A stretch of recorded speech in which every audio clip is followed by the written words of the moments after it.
Die Burg Beetzendorf, früher auch Beetzendorf genannt, ist die Ruine einer Niederungsburg, Sumpfburg, in der Gemeinde Beetzendorf im Altmarkkreis Salzwedel in Sachsen-Anhalt. Die Burg entstand um 1140 auf sumpfigem Gelände. Die erste Erwähnung in einer Urkunde um 1204, wo die Burganlage von der Familie von Kröcher in die Hände der Familie von der Schulenburg kommt. 1319 war noch die von Kröcher im Pfandbesitz der Burg Beetzendorf, mit der sie in den Dienst von Otto II. Dem Strengen traten.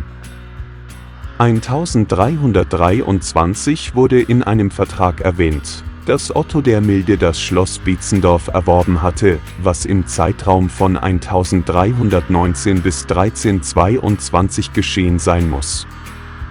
1332 beurkundeten die Ritter Bernhard I. von der Schulenburg, Dietrich II.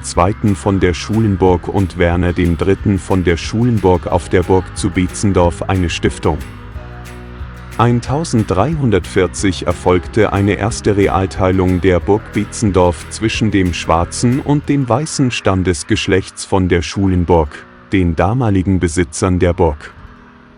Aus diesem Jahr ist neben der ersten sicheren Erwähnung der von der Schulenburg als Besitzer der Burg Beetzendorf auch die älteste bekannte Erwähnung einer Kapelle auf der Burg.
Ab 1343 war nach Dehio die Burg im Besitz des Geschlechts derer von der Schulenburg, nachdem sie ihren Stammsitz, die Schulenburg bei Stappenbeck nahe Salzwedel, verlassen hatten. Beetzendorf wurde in den folgenden Jahrhunderten zum Familienhauptsitz des Geschlechts. Die Besitzungen hier und in Appenburg waren ihre Stammgüter. 1424 stifteten die Brüder Bernhard VI. Und Werner VIII. Von der Schulenburg, Söhne von Heinrich II. von der Schulenburg, eine Kapelle auf der Burg, die Maria, Mutter Jesu, geweiht war. Bis um 1600 erhielt die Burg Beetzendorf einen festungsartigen Ausbau mit Wassergräben. Die Burganlage wertete das Geschlecht auf und gehörte nun zur oberen Stufe des altmärkischen Adels.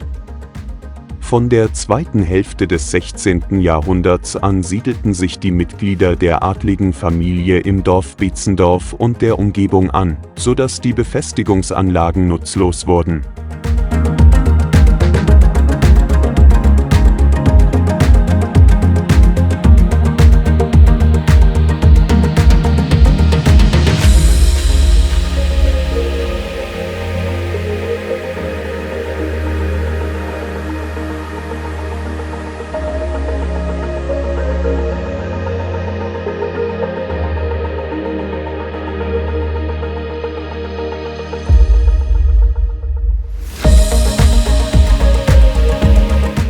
Im Dreißigjährigen Krieg war die Burg nicht mehr verteidigungsfähig. Die letzte Kanone wurde 1642 verkauft. Noch bis 1760 wurden Teile der Burg von der Familie von der Schulenburg bewohnt.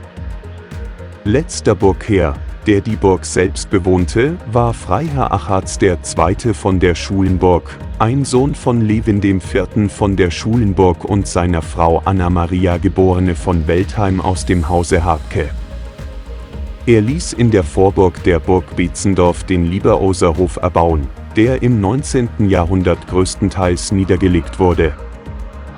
1780 wurden weitere Teile der Burganlage abgerissen.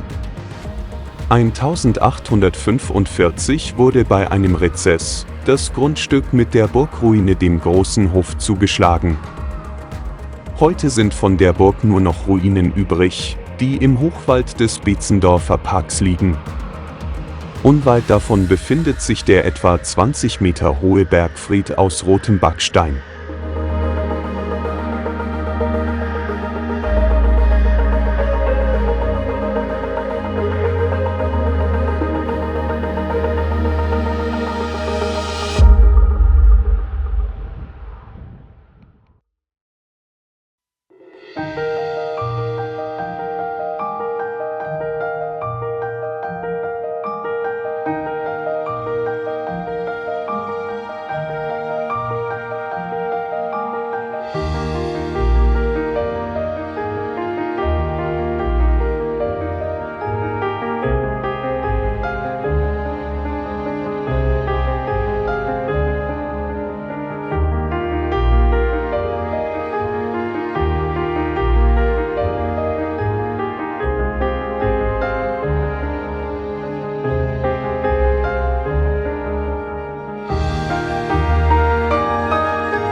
Die Klosterruine St. Wolfgang ist der Rest eines spätmittelalterlichen Klosters zwischen Niederrodenbach und Hanau-Wolfgang im Main-Kinzig-Kreis in Hessen. Der heutige Hanauer Stadtteil Wolfgang erhielt seinen Namen von dem Kloster. Der obergermanisch-raetische Limes läuft etwa 750 Meter westlich an der Anlage vorbei. Die Geschichte des Klosters beginnt mit einer dem heiligen Wolfgang geweihten Kapelle, die um das Jahr 1468 von Erasmus Hasefuß errichtet wurde. Mit der Zeit scheint sich diese Kapelle einer großen Beliebtheit erfreut zu haben, denn es ließ sich eine kleine Zahl Servitenmönche dort nieder. Die Klostergründung liegt zwischen 1490 und 1494. In seinem Testament hinterließ Graf Philipp den Brüdern von St. Wolfgang die Gabe von 12 Achtel Korn und 4 Gulden, damit jährlich für ihn eine Messe gelesen werde. Aus der kurzen Geschichte des Klosters sind nur wenige schriftliche Dokumente bekannt. Ein Brief des Kardinallegaten Raimund Peraudi an den Erzbischof von Mainz, dieser basiert wohl auf einem Brief des Grafen Reinhard IV. Von Hanau-Münzenberg und erhebt schwere Vorwürfe gegen die Brüder von St. Wolfgang. Im Klosterbereich würden sich Menschen versammeln, es geschehe Unzucht durch Kuppler und Kupplerinnen, Streitigkeiten mit Prügeleien und sie führten sogar zu tödlichen Verwundungen. Es ist ernsthaft zu bezweifeln, dass dies der Wahrheit entspricht. Es folgen auch die Vorschläge, das Kloster aufzulösen und seine Einkünfte dem Hanauer Hospital zuzuführen. 1520 bestätigte der Mainzer Erzbischof dem Kloster nochmals verschiedene Privilegien.